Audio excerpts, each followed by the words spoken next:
Hello there and welcome back to War Thunder. Today I have an air realistic match ace for you, or ace match for you, and it is very funny how this came to be. You will see it later on in the gameplay, but before that I want to talk about the plane in which I did it, and this is the Spitfire F Mk IXc, rank 3, battle rating 4.7.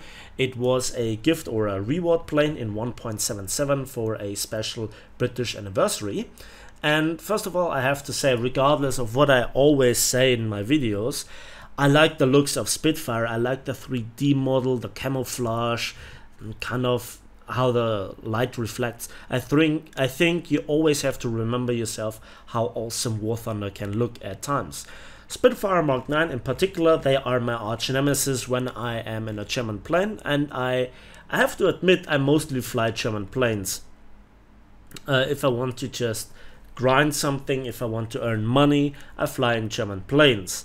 And I pointed out in numerous videos why that is. So in the second battle that I had with this plane overall, I got already the match that you saw in the background. And one final thing to note is here that it has 4 20mm Hispano Mark II cannons with 480 rounds. And that is actually a good thing and a bad thing. First of all, 420 blaze it. What's not to like about it?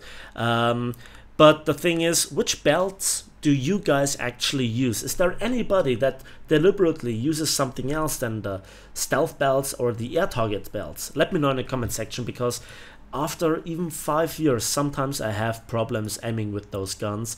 It's just a very big weakness of mine. This is why I love German 20mm with the most efficient anti-aircraft belt, the air target belt. They also have a single tracer in it.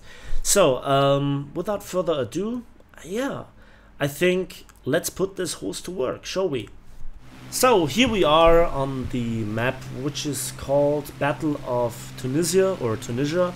I don't know how I pronounce it. Yeah, by how the airfields are set up on this map, at least from the Allied side, I actually did by default a little bit of side climbing, and now I am kind of in the second row of aircraft, which is always a good thing and a bad thing. Mostly it's a good thing because all your players and all the enemy players are distracted, they are already in a furball, and you can easily pick apart the enemy planes, as we'll see here in this battle. Now, the usual problem with this thing is if you don't time it right, the enemy team will ruffle storm your team, and then you are against multiple opponents, and while you are good in a 1 versus 1, still decent in a 2 versus 1, in a 3 versus 1, and even more than that, it's rather hopeless, except if the enemy just comes at you one at a time, or they are extremely incapable of making advantage of their numerical superiorities. So here you can see the typical German or Axis display. A lot of people playing in sort of tight formation, coming from above, climbing, and just being very disciplined. And in this case, I'm one of the highest players. Now, usually I fall into a trick that I usually want to take out the enemy with the highest altitude and then work my way down. But that takes a lot of time. You need to be in an aircraft with superior climb rate. And while the Spitfire Mk IX is good, very often this just results in missing a lot of the kills, a lot of the chances to give your team an advantage. And look at this, how outnumbered my team is. Despite that, a P-47 I guess got a kill on a Bf-109, and then some planes ram, and then already the killing is in full ongoing.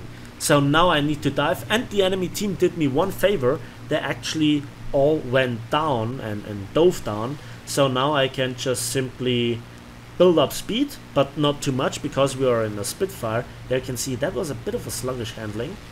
And that reminds me surprisingly a bit of the Focke-Wulf D9. At that various speeds they have some strange similarities, and that just feels a bit odd. So the Russian D9 Focke-Wulf in particular. Priority is here the G55 because it just has the better handling, We get actually one hit in, and then he turns, and now I'm pretty sorry for my aiming. Another hit, and then here he burns, and very conveniently 2 German aircraft pop up in my sight.